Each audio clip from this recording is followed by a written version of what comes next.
Good evening. Welcome to our 2018 Election Forum series here on WEFS and at FloridaToday.com. I'm Isadora Rangel, your host for the evening and Florida Today's engagement editor. Tonight, we're going to be meeting the candidates running for Florida House District 51, covering North Central Brevard areas including Merritt Island, Cape Canaveral, Cocoa Beach, Cocoa, and Rockledge. There are two Republicans running in the August 28th primary. They are Cocoa Mayor Henry Parrish, who's still not on stage with us tonight, and Tyler Soroy. The winner of that primary is going to face Democrat and former Cocoa Mayor Mike Blake in the November general election. Each candidate will have 1 minute to answer my questions, as well as 1 minute for an opening and closing remark. They also get 30 seconds for a rebuttal. And just a reminder that rebuttals will not be allowed in the intro and closing sections of the forum. A reminder that our forums are a partnership between Florida Today, Eastern Florida State College, and the League of Women Voters of the Space Coast. Without further ado, let's begin our forum with our opening statements. The first one to go is Democrat Mike Blake. You have 1 minute. Thank you very much, ma'am. Good afternoon. My name is Michael C. Blake. I'm running for the House of Representatives, District 51, born and reared in the great city of Cocoa. And I'm happy to say I've been a school teacher for over a decade. Matter of fact, almost 3 decades. I'm starting my 27th year. So I am dear and near to my students that I am very proud of. I am a 2-term mayor of the great city of Cocoa. I'm also a 2-term councilman, where I've served 8 years as a councilman of Cocoa. As a mayor, we had a lot of things accomplished, a lot of positive productivity, and I'm very proud of that. Historically speaking, I was born and reared here. I'm a tender age of 58. I'm happy to say my parents are Richard Kenneth Blake and my mother, Dr. Rosamond Blake Jones. They have been very instrumental in my life, and I'm here to serve the people of this fine area of District 51. So I would like to take your voice to Tallahassee, but I need your help. So I look forward to seeing you. I like Mike. Thank you. And again, Henry Parrish is not here yet. We hope he can join us shortly, but we're going to move on to Tyler Soroy, who's a Republican. Good evening. First of all, I'd like to thank Florida Today and the League of Women Voters and Eastern Florida State for hosting this forum this evening. My name is Tyler Soroy. I'm a Republican candidate for the Florida House of Representatives. As a parent, as a Floridian, there are many challenges that we face as a state and as a community, and I believe I have a perspective to lend our Florida legislature. We need to bring vocational and technical training back into our public schools so young people are learning trades like welding, plumbing, air conditioner repair, and even basic nursing. We need to begin focusing more resources on our state's mental health system to make sure that patients and troubled youth are receiving the help that they need to avoid crisis situations in our schools and in our communities. We also need to have a concerted effort, a very serious effort, to address our failing Indian River Lagoon and to stave off the effects that it will have on our property values. I'm looking forward to the campaign ahead. I appreciate you coming out tonight, and I look forward to answering more questions.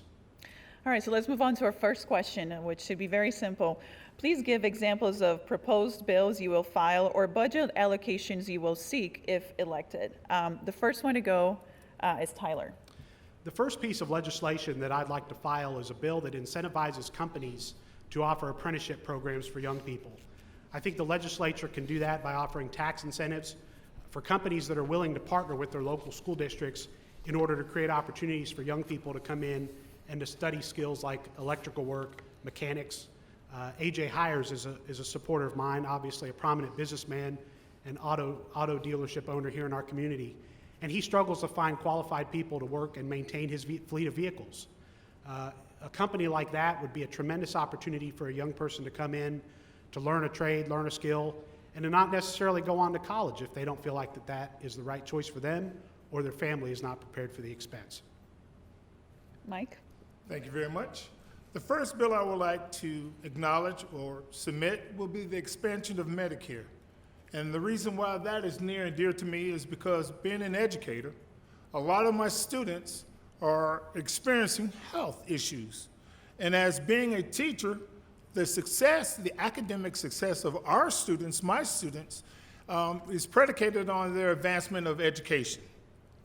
The reason why I'm saying that is because my children must be healthy.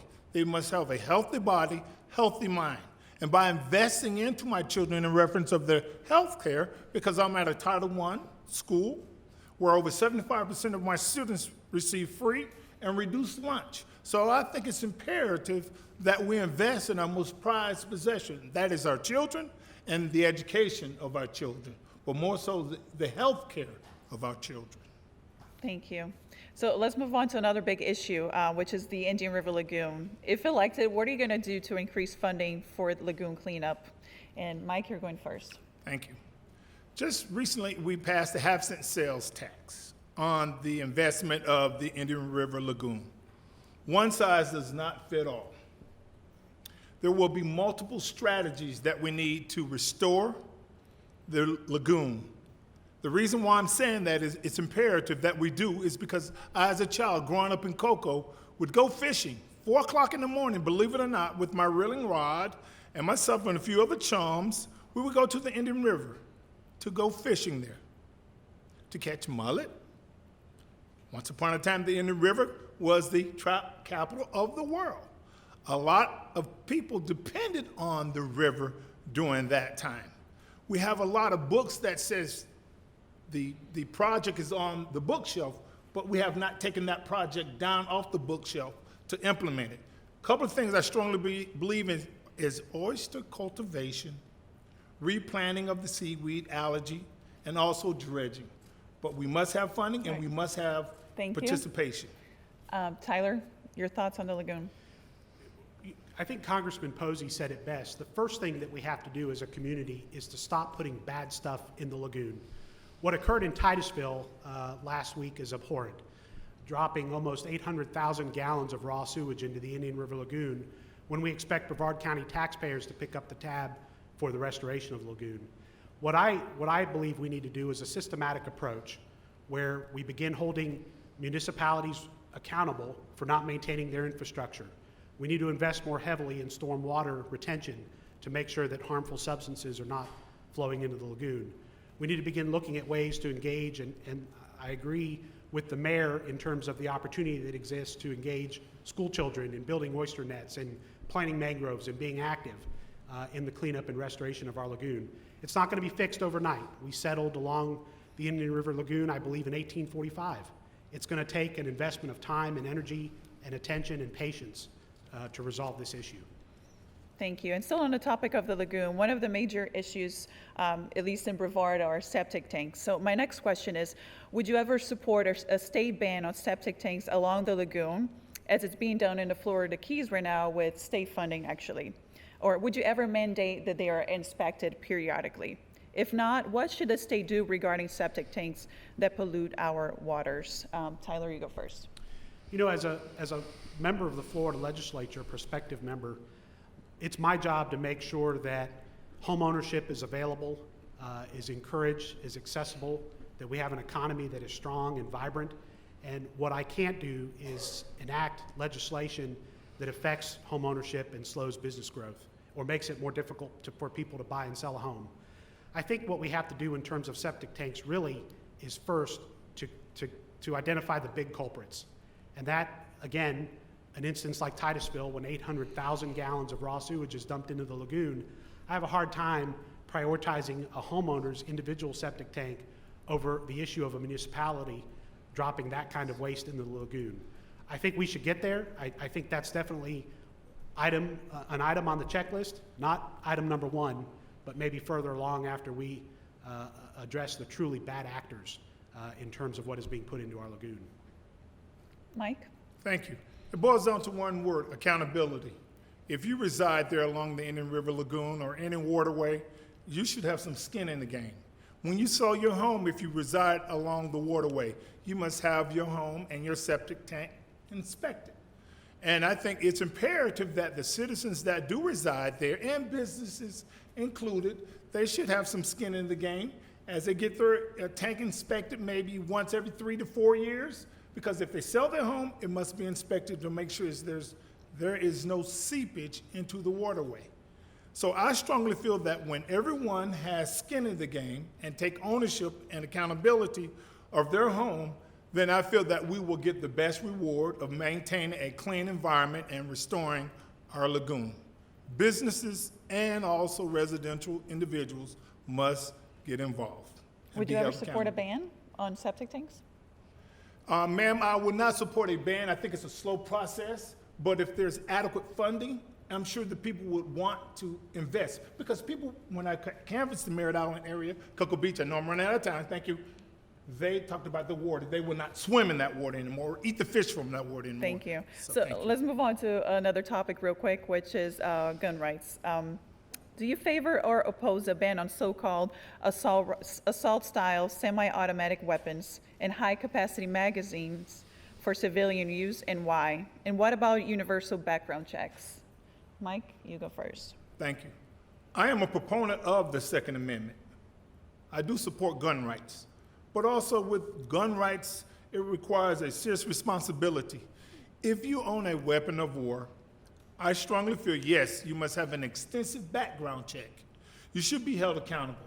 You should also have, whereas you pay a fee so that you would take certain classes to make sure your weapon and your education and your mental illness will be in check.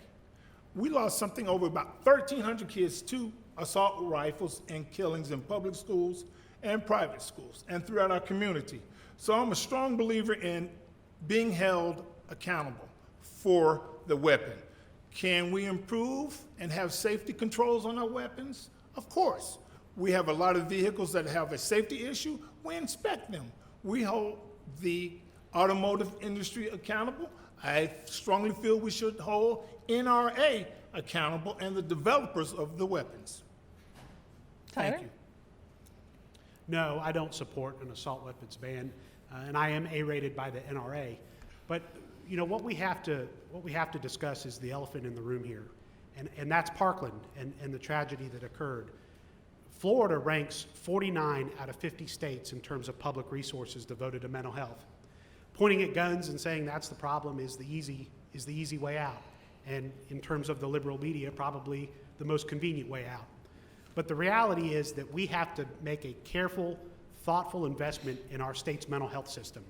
We need to give teachers and guidance counselors more resources to identify students who are suffering from bullying and social isolationism, to make sure that they're getting the services and the treatment necessary.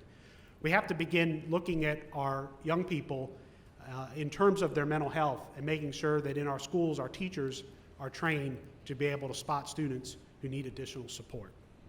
Thank you. And to follow up on that, are you comfortable with the current process for obtaining a concealed weapons permit? And would you do anything to change it or make it harder or easier to get a permit? And why? Tyler, you're going first.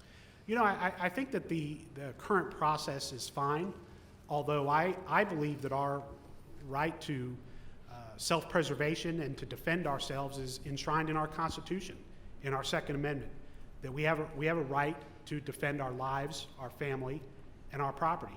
So while a concealed weapons permit certainly is a layer of checks to make sure that people are not taking advantage of the process or conducting criminal behavior, I do believe that our right to defend ourselves with lethal force if necessary is enshrined in our Constitution. Mike? Thank you. To obtain a weapon, let me make sure I comprehend your question correctly. There's a process. I think we should have an extensive background, ma'am, to obtain any weapon, simply because of the fact once it gets in the wrong hands or hand, we know the outcome normally. I'm a firm believer in having certain safety gun controls, because I am held accountable as a teacher for being responsible for my children's performance, my students' performance. I am held responsible for owning the weapons that I do.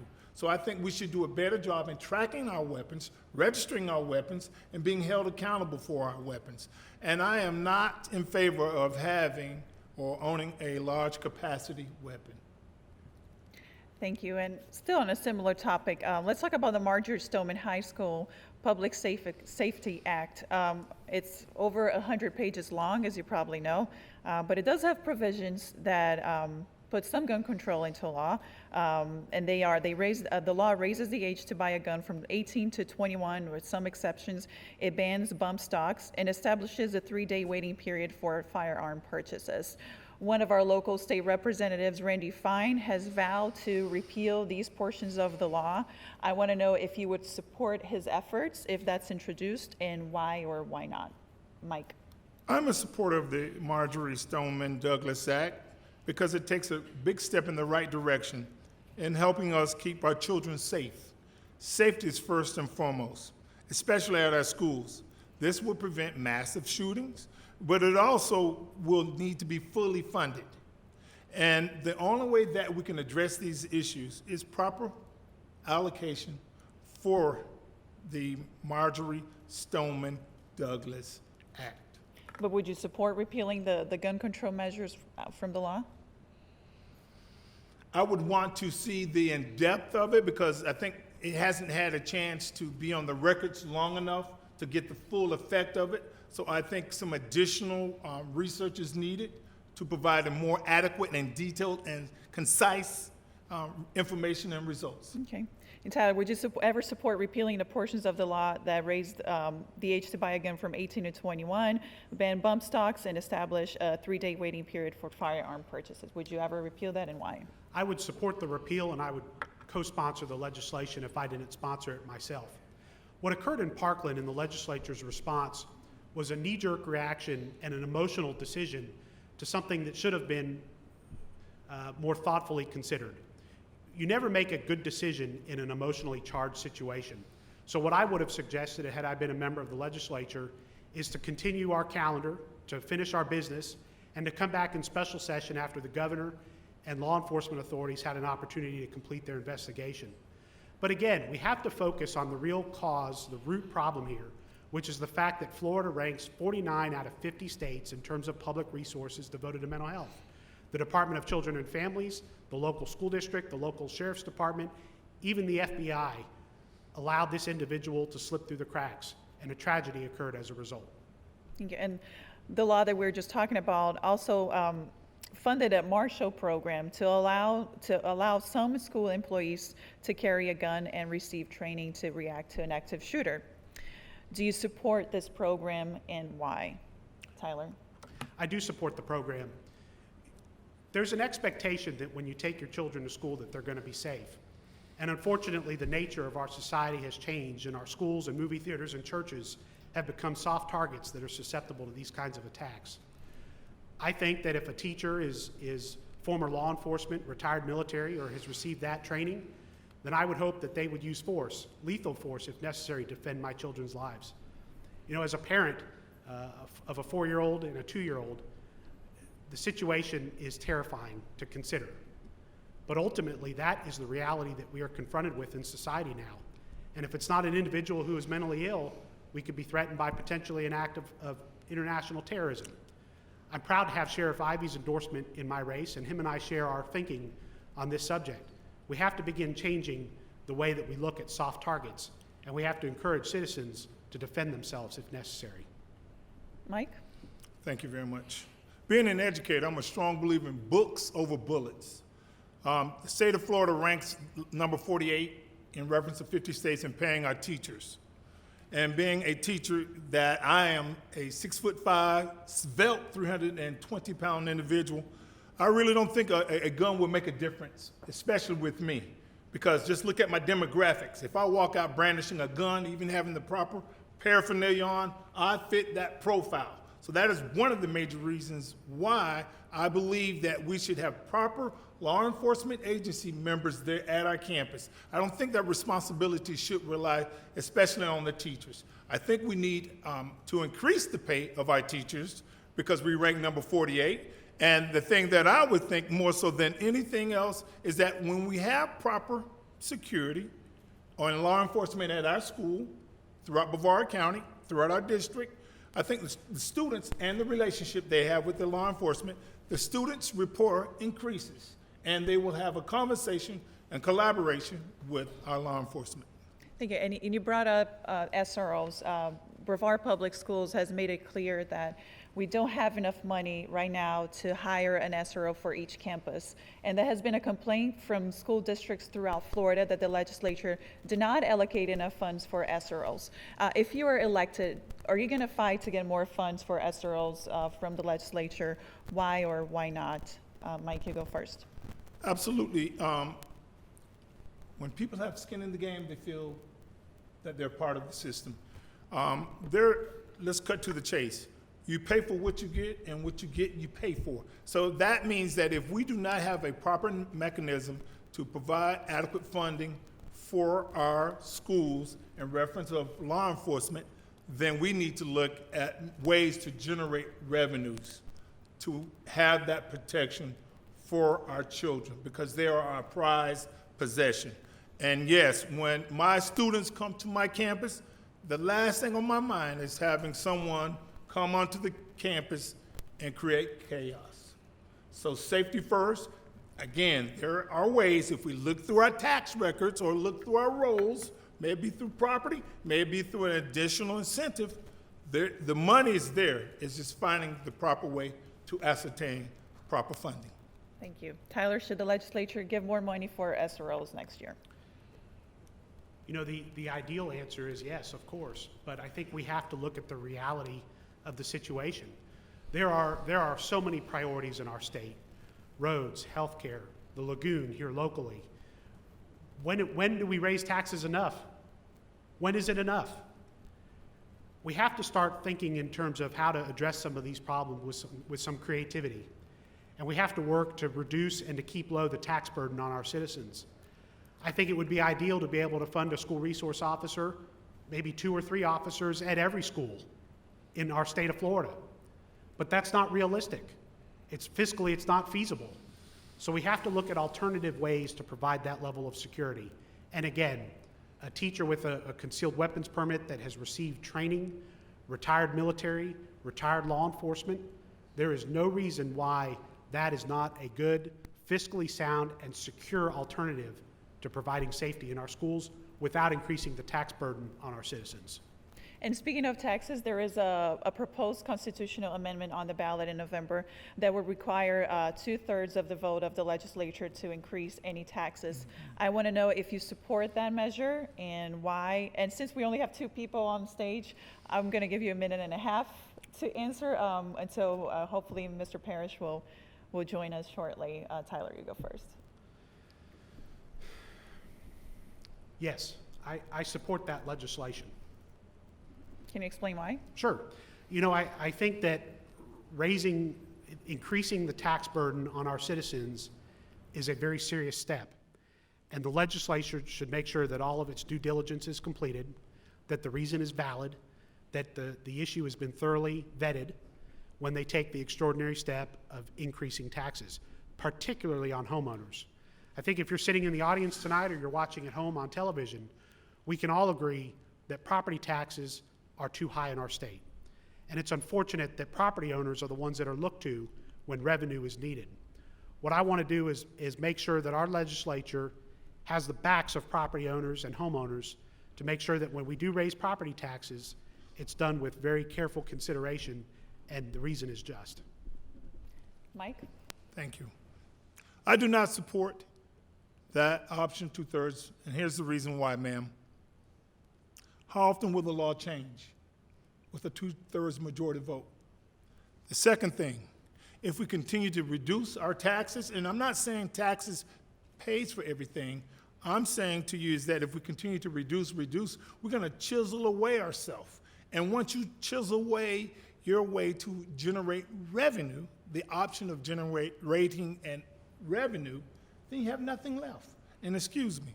And the reason why I'm saying that is with 2/3 being involved there to change the law in reference of raising taxes is not the answer. And it's a difficult process. It's just like the city of Cocoa. It takes 4/5 of council to remove a city manager. But the city manager is not elected by the people. They're elected by the council. So that is the reason why I'm saying I would not be in favor of that. I think we should have the right to make that decision. That burden should lie on the citizens of the state of Florida. Thank you. I want to talk about economic incentives since we're on the Space Coast and we heavily rely on those. As you probably remember, a couple of years ago, there was a huge fight between Governor Scott and Speaker Richard Corcoran over economic incentives in Enterprise, Florida. The governor obviously wanted a boost for incentives and the speaker was against them. I want to know your views on economic incentives, and we're talking about tax breaks and cash incentives for Florida, for companies to move to Florida and hopefully to the Space Coast. Mike, your thoughts on economic incentives? I think any business' greatest reward is to invest in the employees of that company. I think this area should be the Silicon Valley of the East. We do provide a way to give incentives to businesses that come to our area.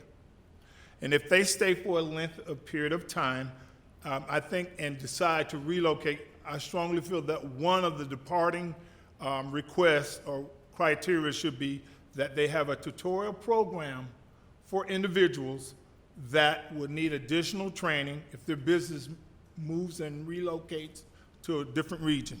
Now, coming back here, if I give you an incentive to come to my area, to District 51, I think it's a great investment. Prime example, what took place in the city of Cocoa. Super Walmart and its distribution is there. The citizens of this area would have an opportunity to have gainful employment, which will provide a way of life for their family, a safe, secure culture for their family, an area where you can stay, sleep, pray, and work all in your area. So I'm a firm believer in having incentives for businesses. Thank you. Tyler, your thoughts on economic incentives? Well, one final point on the subject of property taxes. I do think that it is important for the legislature to make sure that all citizens are paying their taxes. If you are assessed property taxes, it is your civic duty to pay them, and that is part of the problem of revenue in our state. On the issue of economic development, there perhaps is no greater poster child for the reasons of having these kinds of programs than Brevard County. When we saw the end of the shuttle program a few years ago, there was fears that it would be like the end of the Apollo program all over again.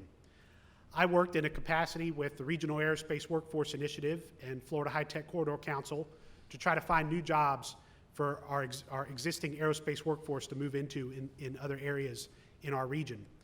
One of the aspects that was absolutely critical to that effort was the efforts of our local EDC and the governor to be able to use a quick action closing fund to attract and retain business here in our state. So those kinds of tools are absolutely critical, but I only support them when they have a clawback provision. If a company is not performing, then the legislature and the authorities participating must defend the taxpayers and pull back those incentives. Thank you. So let's move on to a different topic. Do you support a law passed this year to decertify teacher unions that fall under 50% membership, and why? And do you support unions throughout all sectors of our economy? Tyler, you're going first. Yes, I would have supported the legislation that would, frankly, I don't think that the teachers union is helping. I don't think that they are there putting the issues, the concerns, the needs of our students first. And I know that there are some that may disagree with me. And I don't say that without recognizing the fact that we need to pay our teachers more. But I think that we need to focus on our efforts to improve the quality of education that our students are receiving. And that's why I think removing the pressure of college is so important. Our schools have become places where students are told that you're not successful if you don't go on to college. Our teachers are forced to teach a curriculum in order to help kids go to college and pass tests. We need to change that narrative and say it's not as much about college as it is about contribution. Find what you're passionate about, be it welding, plumbing, electrical work, or going to college and receiving a professional degree, and allow our teachers to teach and our legislature to be there to support them in their work. Mike?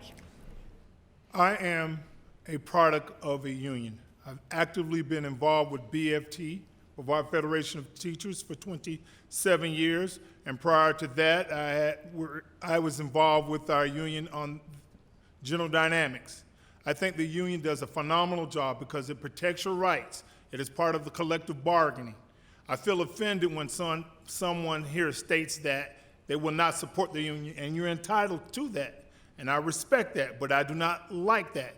The union has been a way to protect your rights to earn a fair wage for a hard day's work, and that union that I strongly believe in deserves it. Because if you don't have a union and you go to your boss and you ask for a wage increase, because it's a right to work state, he or she can fire you without cause. So if you get fired, what happens to your family? What happens to your economic security blanket? And you could be doing a phenomenal job, and your kids can be reaching their standards, meeting the state standards. Thank you. Okay, but you asked me as a teacher, ma'am. I'm just telling you about my greatest investment. Well, your time is respond? up. Can we continue on this point? Sure, please respond. We gave him overtime, so You know, please I heard somebody in the audience say that the legislature has failed our teachers. I can't disagree with that. When I was a student in Brevard Public Schools, I went to Lewis Carroll Elementary, Edgewood Middle School, and Cocoa Beach High School. And I can tell you that my teachers had passion for their job. They had passion for us as students. We were able to do things that were engaging in local curriculum, learning about the Indian River, planting mangroves, doing things that were important to Floridians and important to our culture. As a legislator, I want to do more to bring back the joy of that profession. I'm asking for the trust of our teachers to allow me to engage in this issue and to make an effort to support our teachers with better salary and more flexibility in the classroom and planning their own curriculum. I wish some of our state legislatures Sir, who make that decision would give come you- into wait, the I'm classroom gonna give you and be 30 actively seconds. involved. That's what I really wish. And by God, I would do that from a All right, teacher perspective. I'm gonna ask you guys to stay civil and respectful. I am. And I will. do not Thank you. interrupt me, since I am the host and I can cut you off I at any apologize, minute. ma'am. I'm passionate. So still on the topic of education, most of the education funding this year went to school security after the Parkland shooting, obviously.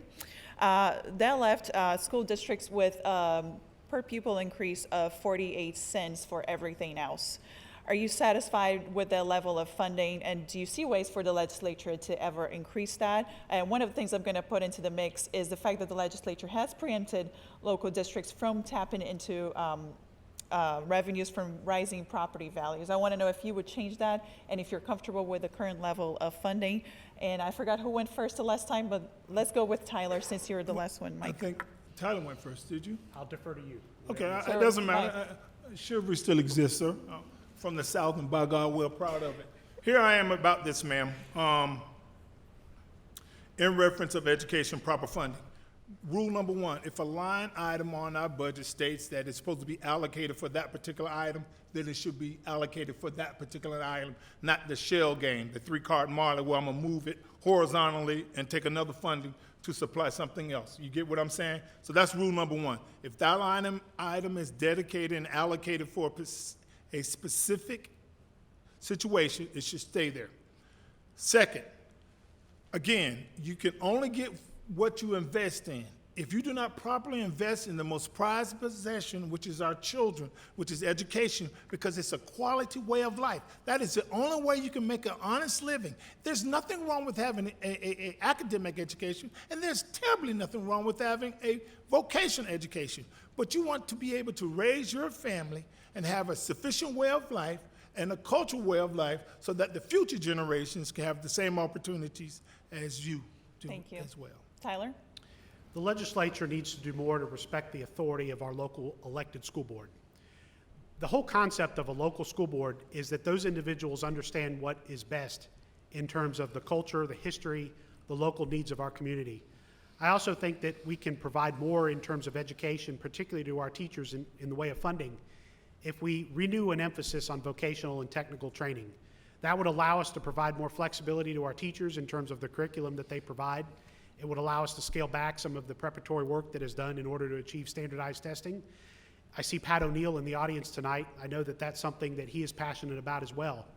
We have to change the culture in our schools and make it about preparing students to contribute, to be active citizens.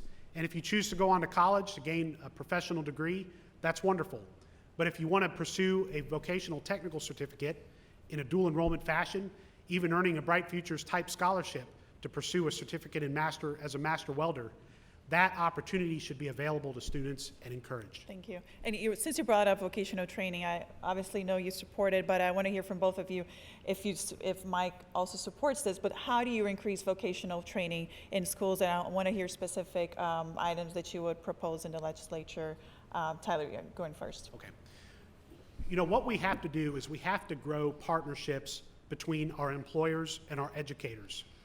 Earlier, I used the example of AJ Hires. Let me now use the example of Carol Craig at Craig Technologies, a supporter of mine. We have positions on manufacturing lines where we need people who have skills to be able to put materials together. Certainly sending humans to Mars is something that I hope that I will see in my lifetime. I know that my children will see it in theirs. Engineers, physicists, they absolutely are the ones that are going to make those plans possible. But it's folks, technicians, electricians, that will put the actual spacecraft together. So what I want to do is incentivize businesses to engage in our school districts, to be active participants in our children's education, and to offer those kinds of opportunities for young people to explore new things that they may be passionate about and to engage in those opportunities. Thank you. Mike, do you support increasing vocational training, and how would you go about doing that? Thank you. Yes, I do support vocational education. Currently now at Cocoa High School and throughout Brevard County, we have something similar to that.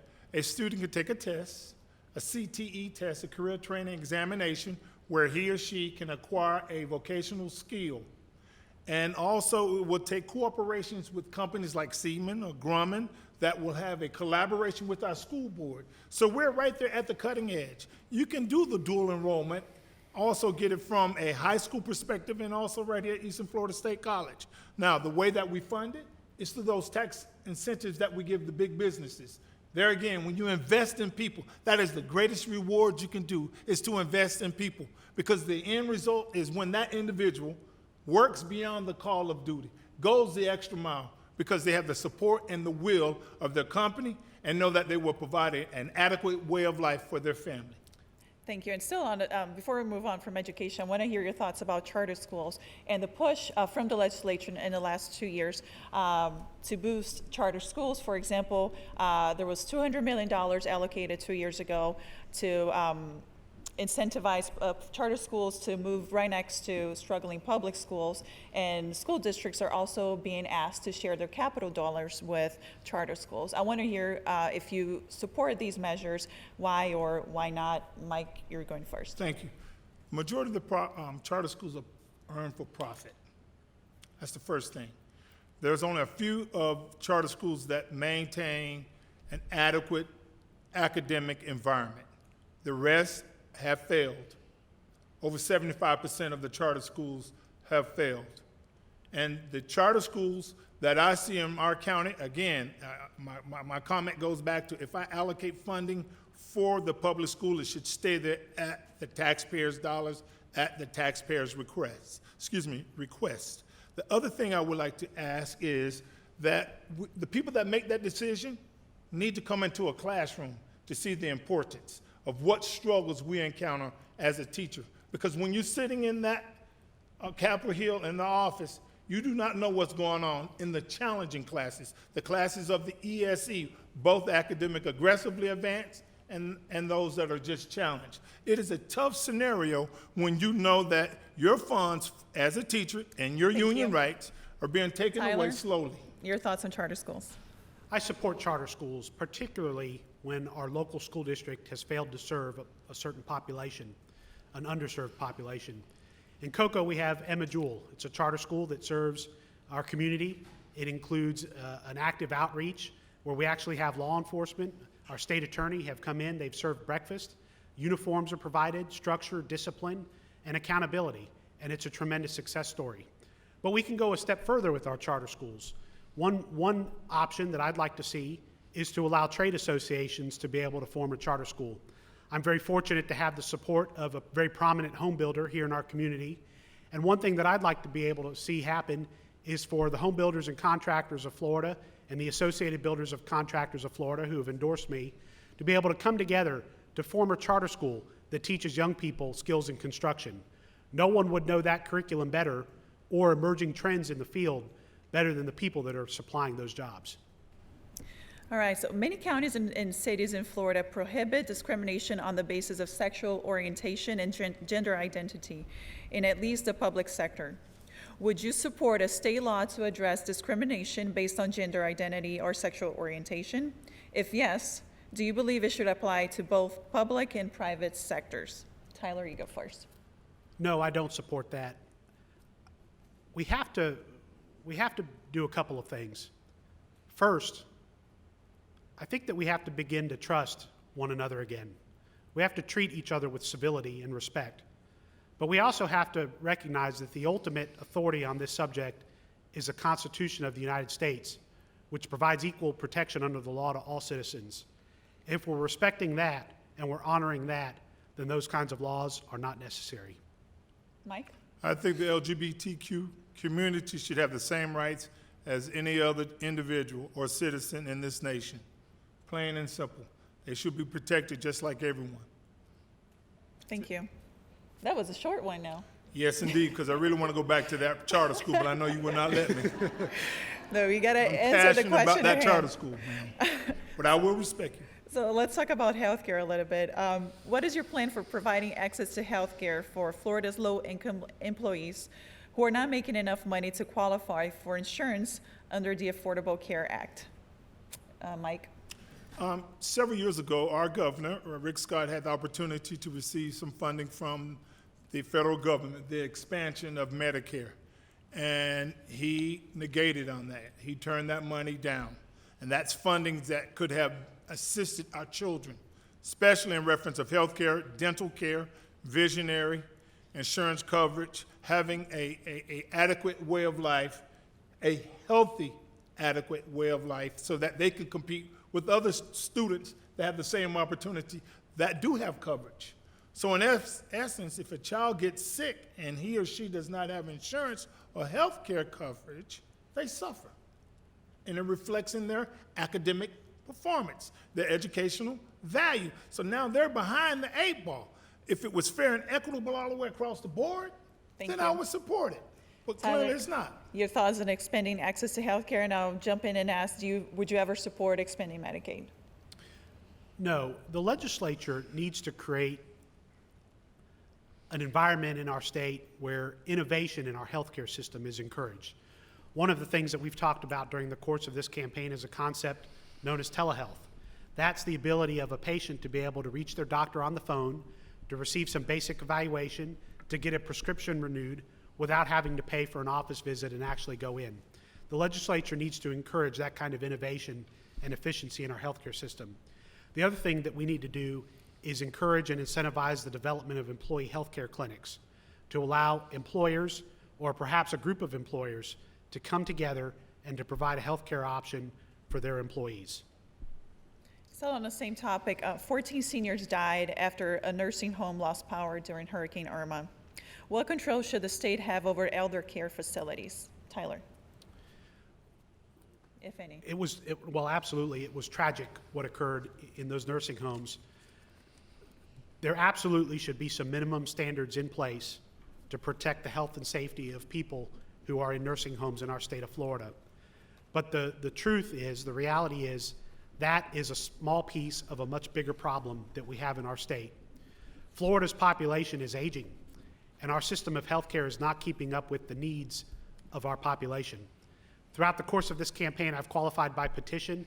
I have visited over 5,800 homes in my district, and I will tell you that aging with dignity is a concern that is on people's minds. As a legislature, we need to start focusing on this issue. We need to make sure that our hospitals are investing in memory care, and we need to make every effort to enhance the quality of our healthcare services that are being provided to the elderly. And what kind of control should the state have over nursing and assisted living facilities? Well, absolutely, to make sure that they're able to sustain generator power in the event of a power outage. Here in Brevard County, 250,000 of our fellow citizens were without water following Hurricane Irma. We should look at some minimum standards for our nursing homes to make sure that enough water is on hand if there is some kind of crisis. But our nursing homes, we really should look at no differently than our hospitals. Thank you. Thank you. Mike, your thoughts on nursing homes and controlled by the state? Two things that are near and dear to my heart: the children, the babies, and the senior citizens. Because if you live long enough, you will become a senior citizen. And as you work throughout your entire life, you would like to have a security blanket, a safety net, especially once you become seasoned. My heart goes out to the family members that experienced that due to the hurricane this past summer and felt that, last year rather, felt that loss for their loved ones. I think if you own a business, there's certain criteria that you should provide. You should provide safety first and foremost. You should provide adequate electricity and utilities to make sure that there is a plan B, a contingency plan, that if everything else fails, you should have a contingency plan to support the individuals there. Thank you. And we talked so much about access to health care. There was a bill in this year's session that would have allowed pharmacists to administer a flu test and also prescribe medications such as Tamiflu. That bill actually died. I'd like to know your thoughts. Would you ever support that bill if it comes back? And a reminder, we had one of the worst flu seasons this year. Mike, you're going first. Should pharmacists be allowed to have that authority to administer flu tests? Force an individual to take the flu shot? Is that what you're saying to me? No, Forcibly? give pharmacists, because today you got to go to a A doctor. free flu shot? They do that now at current pharmacists now, but I think to protect the people. The purpose of the government is to protect the interests of the people and provide them with a welfare that will have a safe and wholesome environment for them. Yes, I will support a pharmacist providing adequate medical attention for individuals. Tyler? No, I don't. And my concern, it's not that I don't think that it's a good idea. My concern is the slippery slope that it has the potential to create. Where do we stop? If we allow a pharmacist to administer a flu test, what's next? I think that there's a reason that we entrust our doctors and our healthcare professionals, nurse practitioners with these kinds of decisions in terms of care, treatment and testing. And I think that we have to be careful in terms of eroding the value of that training and responsibility.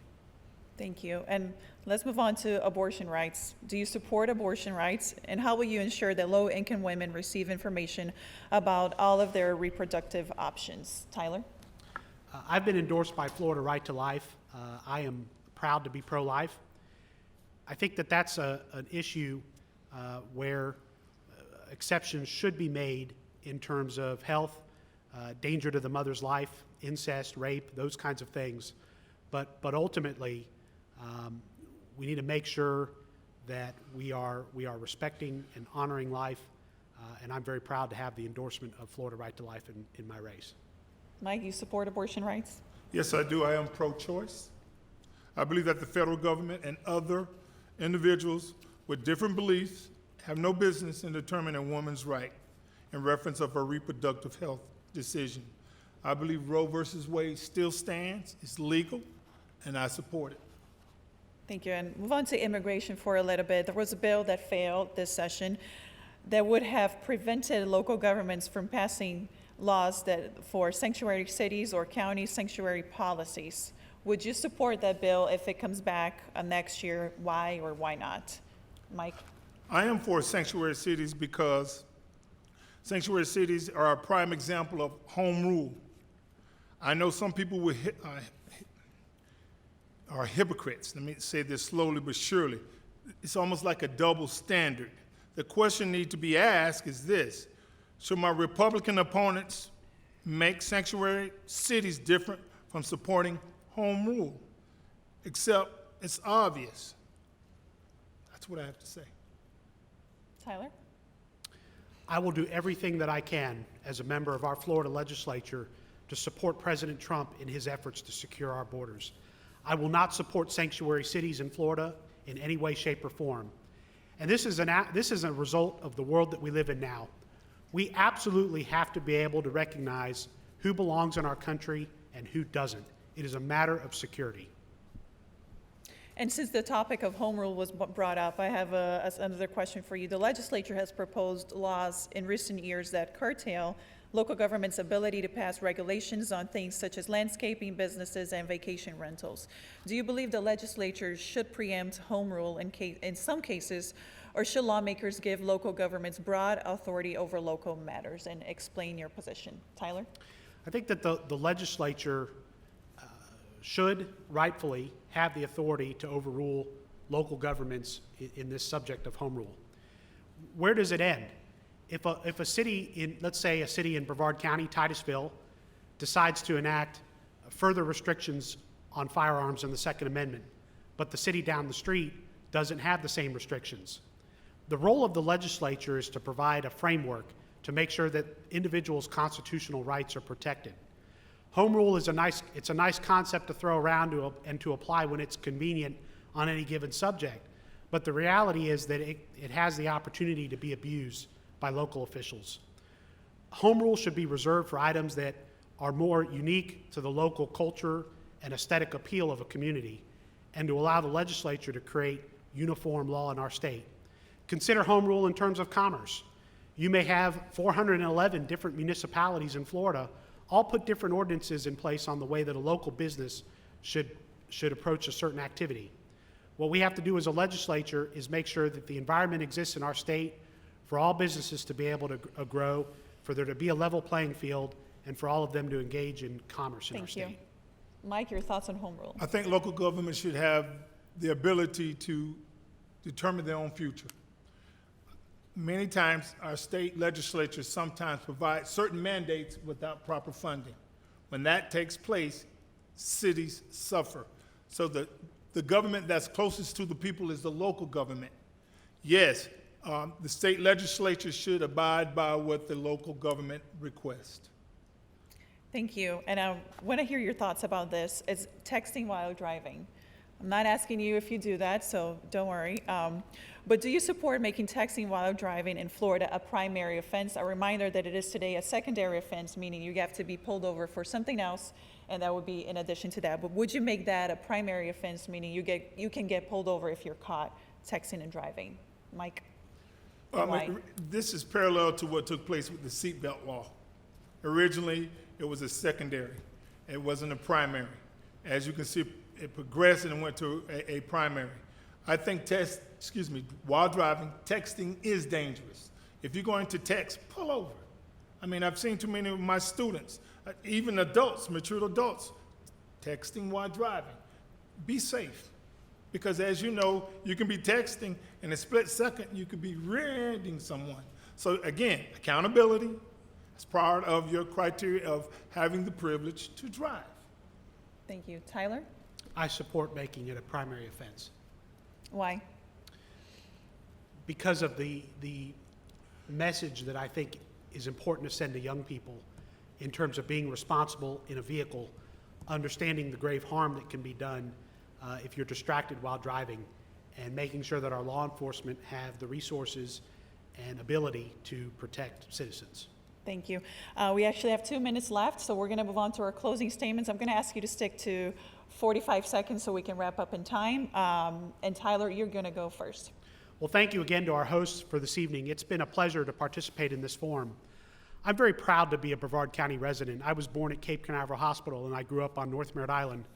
I'm incredibly proud of what we have endured together as a community, from the end of the shuttle program to the downturn of the housing market and to hurricanes in between. We have some serious challenges that we need to face.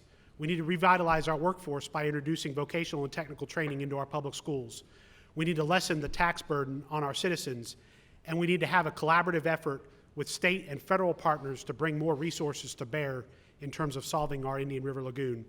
These issues will not be solved in the smoke-filled rooms of a Tallahassee wine bar. I am absolutely committed to pouring 110% of my passion and energy into this job and being an effective legislator for Brevard County. 45 seconds. We have 1 minute left. It is time for Tallahassee to listen to the people here. It is time for Tallahassee to support the everyday common people.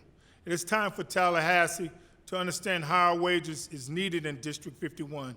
It is time for Tallahassee to understand equality, education, pro-business, to protect and restore our Indian River Lagoon. I want your vote, and I will work for you, because I want you to support me. Vote I like Mike, because Mike is the voice that will take you to Tallahassee. And we have to wrap up here, but thank you for watching. That's it for District 51. Stay tuned at 8 p.m. for District 52. Thank you.